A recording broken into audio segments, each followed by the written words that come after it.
Assalamualaikum warahmatullahi wabarakatuh. Perkenalkan, nama saya Fikri Cahmaulana dengan nomor pokok mahasiswa 1042302. Di sini saya akan menjelaskan mengenai computer fraud dan cyber security.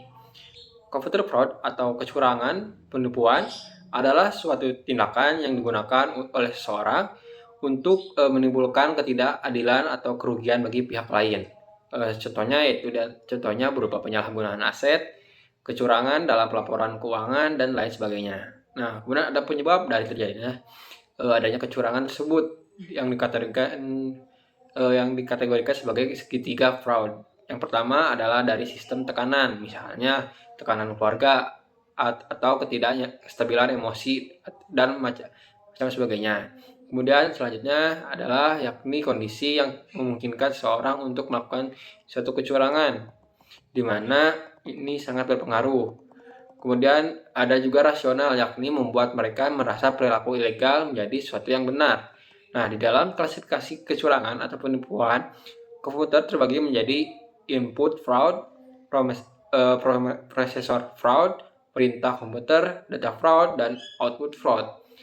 Nah, kejahatan ini berhubungan erat dengan penggunaan teknologi yang berbasis keutamaan komputer dan jaringan telekomunikasi. Ini dalam beberapa literatur dan prakteknya dikelompokkan dalam beberapa bentuk, antara lain illegal access atau akses tanpa beberapa izin sistem komputer, kemudian ada illegal content, kemudian data forgery, kemudian ada synopsis cyber, data theft atau pencurian data, kemudian ada penyalahgunaan peralatan komputer. Nah, apa sih faktor dari kejahatan komputer tersebut? Yang pertama itu ada akses internet yang terbatas. Kemudian yang kedua ada kelalaian penggunaan komputer. Kemudian mudah dilakukan dengan resiko keamanan yang kecil dan tidak diberikan peralatan yang super modern. Kemudian yang keempat itu para pelaku cenderung lebih fanatik atau lebih antusias terhadap teknologi. Yang kelima yaitu ada sistem keamanan dan lemah. Kemudian yang keenam yaitu kurang perhatian dari masyarakat. Kemudian beberapa jenis penipuan, diantaranya mencuri data pribadi, kemudian memasukkan virus melalui link, kemudian ada tawaran pinjaman kredit, biasanya disebarluaskan. Nah, kemudian bagaimana sih caranya kita mencegah atau mendeteksi penipuan tersebut? Yang pertama itu mengurangi kemungkinan penipuan terjadi di organisasi atau sistem. Kemudian membuat sulit berkomitmen, tingkat deteksi, kemudian mengurangi kegiatan penipuan.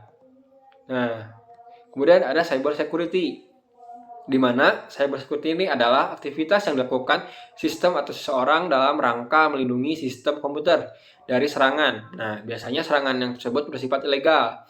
Komputer security ini atau keamanan komputer bertujuan membantu user agar dapat mencegah penipuan atau mendeteksi adanya usaha penipuan di sebuah sistem yang berbasis informasi.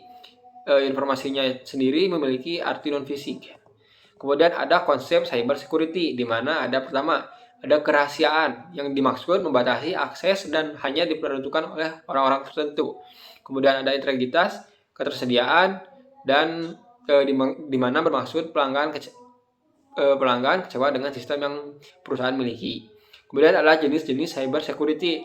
Yang pertama ada cloud security, networking security, applied security. Kemudian ada jenis-jenis ancaman cyber security, di mana yang pertama itu ada cyber crime, cyber attack, dan cyber terorisme.